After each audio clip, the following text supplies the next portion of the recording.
Hi friends, இதயம் சீரியலோட 23rd August எபிசோடில் என்ன நடக்குதுன்னு இப்போ பார்க்கலாம். இதயம் சீரியல் பற்றின அப்டேட்ஸ் தெரிஞ்சுக்க என்னோடய சேனலை சப்ஸ்கிரைப் பண்ணி வச்சுக்கோங்க.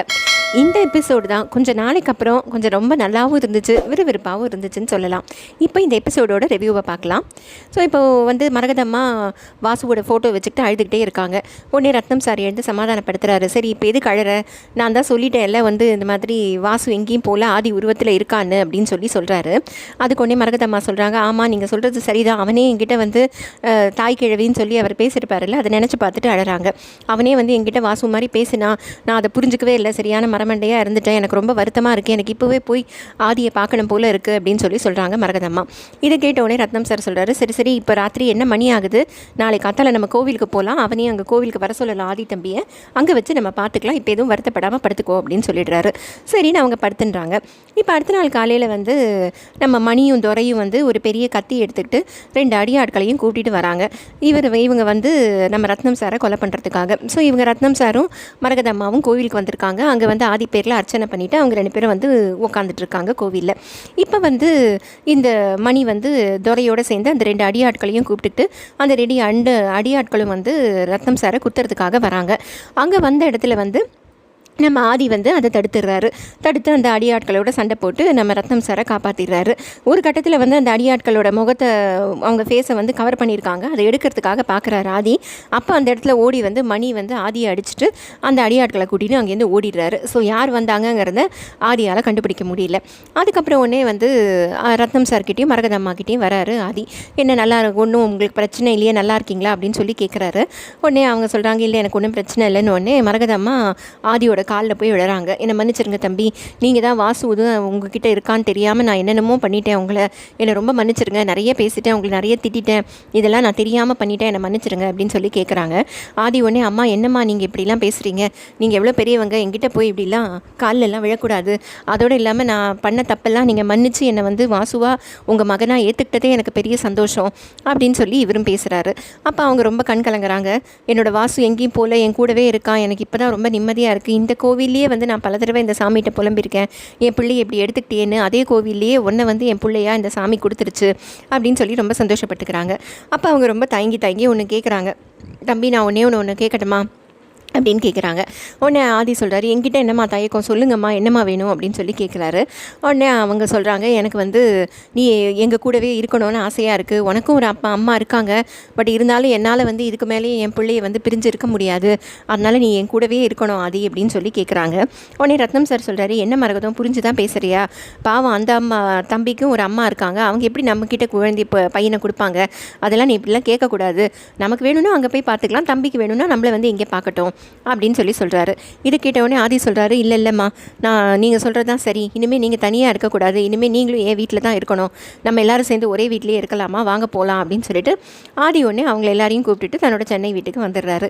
இங்கே உடனே அவங்க அம்மா கேட்குறாங்க, என்னப்பா என் வீட்டுக்கு போவேன்னு பார்த்தா நீ பாட்டுக்கு உன் வீட்டுக்கு கூட்டிகிட்டு வந்திருக்க அப்படின்னு கேட்குறாங்க.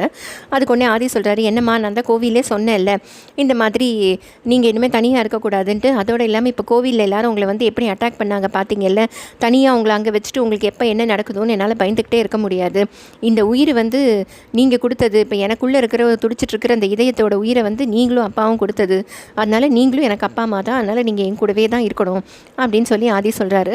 உடனே மரகதம்மாவும் உடனே ரத்னம் சாரை பார்த்து, ஓகே அவன் சொல்கிறதும் நான் நியாயமாக தான் இருக்குது தம்பி சொல்கிறது, அதனால் நம்ம இனிமேல் இந்த வீட்லேயே இருந்துடலாம் அப்படின்னு சொல்லிட்டு இப்போ ஆதியோட வீட்டுக்குள்ளே வராங்க. இங்கே தான் யாருமே இல்லை இல்லையா, அப்போ சாரதா அம்மா மட்டும் உட்காந்துட்ருக்காங்க. அவங்க உடனே பார்த்துட்டு இவங்கெல்லாம் வந்ததை பார்த்தோன்னே அவங்க ரொம்ப அதிர்ச்சி ஆகிடுறாங்க. ஏன்னா இவங்க தான் போலீஸ் ஸ்டேஷனில் போய் கம்ப்ளைண்ட்லாம் கொடுத்துருக்காங்களே. ஸோ அதனால் இவங்களை பார்த்த உடனே ரொம்ப அதிர்ச்சி ஆகிட்டு, என்ன ஆதி அப்படின்னு கேட்குறாங்க. அதுக்கு உடனே ஆதி சொல்கிறாரு, இல்லைம்மா இனிமேல் இவங்க நம்ம கூட தான் இருக்க போகிறாங்க அப்படின்னு சொன்ன உடனே சாரதா அம்மாவுக்கு என்ன சொல்கிறதுனே தெரியல. அப்போ உடனே ரத்னம் சார் சொல்கிறாரு, உங்கள் தயக்கம் எங்களுக்கு புரியுது, பட் இனிமேல் நடந்ததெல்லாம் நம்ம மறந்துடலாம், கசப்பான சம்பவத்தையே நம்ம நினச்சிட்டு இருந்தோம்னா வாழ்க்கை முழுக்க கசப்பாக தான் இருக்கும், அதுக்கு பதிலாக நம்ம அதெல்லாம் மறந்துட்டு நம்ம புது வாழ்க்கையை வாழ ஆரம்பித்தோன்னா நமக்கு எந்த பிரச்சனையும் இல்லை, இன்றைக்கி தூங்கினா நாளைக்கு முழிப்போமாங்கிறதே நிச்சயம் இல்லாத இந்த வாழ்க்கையில் எதுக்கு கசப்பான சம்பவங்களை மட்டும் நம்ம ஞாபகம் வச்சுக்கணும் அப்படின்லாம் ரொம்ப தெளிவாக பேசுகிறாரு. அப்போ உடனே மரகதம்மாவும் சொல்கிறாங்க, என்னை மன்னிச்சிருங்க சம்மந்தி, நான் தான் தெரியாமல் சரியாக புரிஞ்சுக்காமல் உங்கள் பேர்லெல்லாம் நான் கம்ப்ளைண்ட் கொடுத்துட்டேன், ஆதி உருவத்தில் வாசு இருக்காங்கிறத நான் புரிஞ்சுக்கிட்டேன், அதனால தான் சம்மந்தி, எனக்கு ரொம்ப வருத்தமாக இருந்துச்சு, அதனால தான் என் பிள்ளையோடவே இருந்துடலான்னு வந்திருக்கோம் அப்படின்னு சொல்கிறாங்க. இது கேட்டவுடனே சாரதாம்மாவுக்கும் ரொம்ப சந்தோஷமாயிடுது. அவங்க என்ன சொல்கிறாங்க, நாங்கள் பண்ண தப்பை மன்னிச்சதோடு நீங்கள் இல்லாமல் ஆதியை வந்து வாசுவாகவே எண்ணி உங்கள் பையனாகவே ஏற்றுக்கிட்டது எனக்கு ரொம்பவே சந்தோஷமாக இருக்குது. நீங்கள் எப்போ வேணாலும் இங்கேயே இருக்கலாம், ஒரு பிரச்சனையும் இல்லை அப்படின்னு சொல்லிட்டு உங்களுக்கு நான் கீழே ரூமை ரெடி பண்ணி தரேன் அப்படின்ட்டு போகிறாங்க. உடனே ஆதி போய் அவங்க லக்கேஜ் எல்லாம் எடுத்துகிட்டு வராங்க. ஸோ இப்போ இன்னுமே வந்து மரகதம்மாவும் ரத்னம் சாரும் வந்து இவங்க வீட்டிலே தங்க போகிறாங்க. இப்போ வந்து நைட் ஆகிடுது. இப்போ ஆதி அப்படியே உட்காந்து ஏதோ யோசிச்சுட்ருக்காரு. அப்போ வந்து ஆதி உருவத்தில் அங்கே வாசு வராரு. வாசு வந்தோடனே அவர் வந்து என்ன ஆதி அப்படின்னு வாசுவோட குரலில் பேசுகிறாரு. ஸோ இப்போ வந்து ஆதி மாதிரியே இருக்கார், வேஷ்டி கட்டியிருக்காரு, குங்குமம் வச்சுருக்காரு. இப்போ ஆனால் அவர் பேசுகிறதெல்லாம் வாசுவோட குரலில் இருக்குது. என்ன ஆதி அப்படியே ரொம்ப ஸ்தம்பிச்சு போய் உட்காந்துட்ட, போய் பாரதியும் தமிழையும் தேடி கண்டுபிடிப்போ அப்படின்னு சொல்கிறாரு. உடனே இது கேட்ட உடனே நம்ம ஆதி வந்து சொல்கிறாரு, ஐயோ எனக்கு ஏற்கனவே ரொம்ப நான் கில்ட்டி ஃபீலிங்கில் இருக்கேன், நீங்கள் என்னை மன்னிக்கணும் முதல்ல வாசு, நீங்கள் வந்து என்னை மன்னிச்சாதான் என்னால் மேலே எதுவுமே ப்ரொசீட் பண்ண முடியும் போல் இருக்குது, நான் அவ்வளோ வருத்தத்தில் இருக்கேன் அப்படின்னு சொல்கிறாரு. உடனே வாசு சொல்கிறாரு, இது பாரு இதெல்லாம் வந்து விதிப்படி இப்படி தான் நடக்கணும்னு இருந்திருக்கு, நான் வந்து இதெல்லாம் நடந்திருக்கு, இதெல்லாம் நினச்சி சும்மா ஃபீல் பண்ணிக்கிட்டே இருக்கக்கூடாது அப்படின்னு சொல்கிறாரு. உடனே ஆதி சொல்கிறாரு, நீங்கள் வந்து உங்கள் உயிரை கொடுத்து தான் என் உயிரை காப்பாற்றணுமா, அதுக்கு பேசாமல் நானே செத்து போயிருக்கலாம்ல அப்படின்னு சொல்கிறாரு. அதுக்கு உடனே வாசு சொல்கிறாரு, இதெல்லாம் இப்போ யோசித்து எந்த பிரயோஜனமும் இல்லை, நடக்கிறதெல்லாம் நடந்து முடிஞ்சிருச்சு, இதுக்கு மேலே என்ன நடக்கணும்னு மட்டும்தான் நம்ம யோசிக்கணும் பார்க்கணும், அதனால் நீங்கள் முதல்ல போய் பாரதியும் தமிழையும் தேடி கண்டுபிடிங்க அப்படிங்கிறாரு. உடனே ஆதி சொல்கிறாரு, அவங்க தான் என்னை பார்த்தாலே வெறுக்கிறாங்களே, என்னை வந்து தேடக்கூடாதுன்னு சொல்லியிருக்காங்களே அப்படின்னு சொல்கிறாரு. உடனே வாசு சொல்கிறாரு, இது என்ன நல்லா இருக்கே நீங்கள் சொல்கிறது, இப்போ என்ன பாரதி வந்து உங்களை தேடக்கூடாதுன்னு சொல்லிட்டா நீங்கள் அப்படியே விட்டுருவீங்களா பாரதியும் தமிழையும், அதெல்லாம் முடியாது, நீங்கள் போய் தேடி கண்டுபிடிச்சி கூட்டிகிட்டு வாங்க அவங்கள அப்படிங்கிறாரு. நான் எங்கேன்னு போய் தேடுவேன், அவங்க எங்கே போயிருக்காங்கன்னே எனக்கு தெரியாது அப்படிங்கிறாரு ஆதி. அதுக்கு உடனே வாசு சொல்கிறாரு, பாரதி யாரோங்க இருந்த போதே நீங்கள் வந்து எப்படியோ பாரதியை தேடி கண்டுபிடிச்சி கல்யாணம் பண்ணியிருக்கீங்க, இப்போ அவள் உங்கள் பாரதி உங்களோட உசுறு, அப்படி இருக்கும்போது நீங்கள் என்ன அவளை போனால் கண்டுபிடிக்க முடியாதுன்னு நினைக்கிறீங்களா, உங்களுக்குள்ளே இருக்கிறது நான், பார்த்துக்கலாம், கிளம்புங்க போய் தேடுங்க அப்படின்னு வாசு சொல்கிறாரு. உடனே இதை கேட்டவொடனே அப்படி சொல்லிவிட்டு அவர் அப்படியே மறைஞ்சு போயிடுறாரு. இப்போ ஆதிக்கு ஒரே குழப்பமாயிடுது. ஸோ இப்போ அவர் வந்து தான் போய் பாரதியும் தமிழையும் தேடணும் அப்படின்னு முடிவெடுக்கிறாரு. அடுத்த நாள் காலையில் வந்து இவங்க எல்லோரும் உட்காந்து சாப்பிட்டுட்டு இருக்காங்க. அப்போ உடனே ஆதி வந்து பேக்கோடு வராரு. பேக்கோடு வந்தோடனே எல்லோரும் கேட்குறாங்க, என்ன ஆதி எங்கே நீ கிளம்பிட்டேன், எங்கே பேக்கோட கிளம்பிட்டேன் அப்படின்னு கேட்குறாங்க. உடனே ஆதி சொல்கிறாரு, நான் போய் பாரதியும் தமிழையும் தேடி கண்டுபிடிச்சி கூப்பிட்டு வர போகிறேன், அதுக்கு தான் அம்மா கிளம்பியிருக்கேன் அப்படின்னு சொல்கிறாரு. இதோட இந்த எபிசோடு முடியுது. பட் ஆனால் இந்த எபிசோடில் இன்னும் வந்து சின்ன சின்ன விஷயங்கள் ஆதிக்கும் பாரதிக்கும் அவங்க சேர்ந்துருந்த போது நடந்ததெல்லாம் நிறைய வருது. அதில் ஒரு வாட்டி வந்து பாரதி போய் வாமிட் பண்ணுறாங்க. உடனே ஆதி வந்து என்னாச்சுன்னு கேட்குறாரு.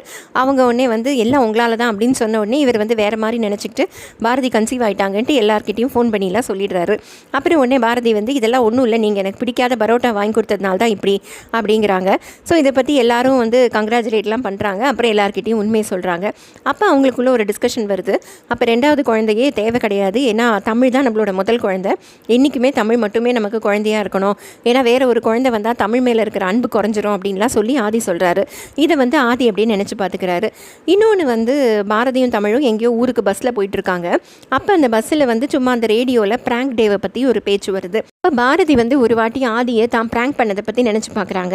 அப்போ அவங்க வந்து ஒரு லெட்டர் எழுதி வச்சுட்டு, இந்த மாதிரி நீங்கள் என்கிட்ட ஒரு பெரிய உண்மையை மறைச்சிட்டீங்க, அதனால் நான் உங்களை விட்டு போகிறேன் அப்படின்னு எழுதி வச்சுட்டு போயிடுற மாதிரி போயிடுறாங்க. அதை வந்து ஆதி எடுத்து படித்து பார்த்துட்டு பயங்கரமாக உடஞ்சி போய் அழுது உட்காந்துட்டு இருக்கும்போது இவங்க உடனே அங்கேருந்து வந்து, ஐயோ பாரதி என்னை விட்டுட்டு நிஜமாவே போயிட்டீங்களா அப்படின்னு அவர் கேட்பார். அவங்க உடனே வந்து ஆமாம்மா நான் போயிட்டேன் அப்படின்னு சொல்லிட்டு ஒளிஞ்சிருந்த இடத்துலேருந்து வருவாங்க.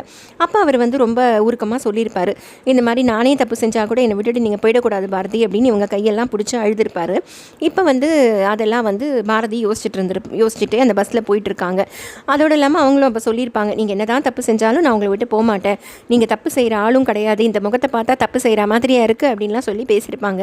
அதெல்லாம் இப்போ நினச்சிக்கிட்டு அப்படியே அழுதுகிட்டே அவங்களும் அந்த பஸ்ஸில் போயிட்டுருக்காங்க. ஸோ இந்த எபிசோடை பொறுத்த வரைக்கும் ஆதியும் பாரதியும் சேர்ந்து இல்லை அப்படின்னா கூட அவங்கள பற்றின ஒரு சில சீன்ஸ் இந்த மாதிரி வந்துட்டு போனது அவங்க இன்னும் சேர்ந்து இருக்கிற மாதிரியே ஒரு ஃபீலிங் வந்து நமக்கு கொடுக்குது. ஸோ இந்த கடத்தில் ஒரு 4 நாள் கிட்டக்க ஒரே அழுகையாக இருந்தது. இன்றைக்கி வந்து கொஞ்சம் நல்லாவே இருந்துச்சு இந்த எபிசோடு. நடுவில் வந்து ஸ்வேதாவையும் அறிவியும் காட்டுறாங்க. அவங்க 2 பேரும் இன்னும் ஃபர்தராக எப்படி வந்து ஆதியை டேமேஜ் பண்ணலாம் அப்படின்னு சொல்லி அவங்க வேறு ஒரு பக்கம் தனியாக பிளான் போட்டுட்ருக்காங்க. ஸோ இந்த மாதிரி எல்லாரையுமே இந்த எபிசோடில் பார்க்க முடிஞ்சிச்சு. இதயம் சீரியல் பற்றின அப்டேட்ஸ் தெரிஞ்சுக்க என்னோட சேனலை சப்ஸ்கிரைப் பண்ணி வச்சுக்கோங்க. Thank you friends.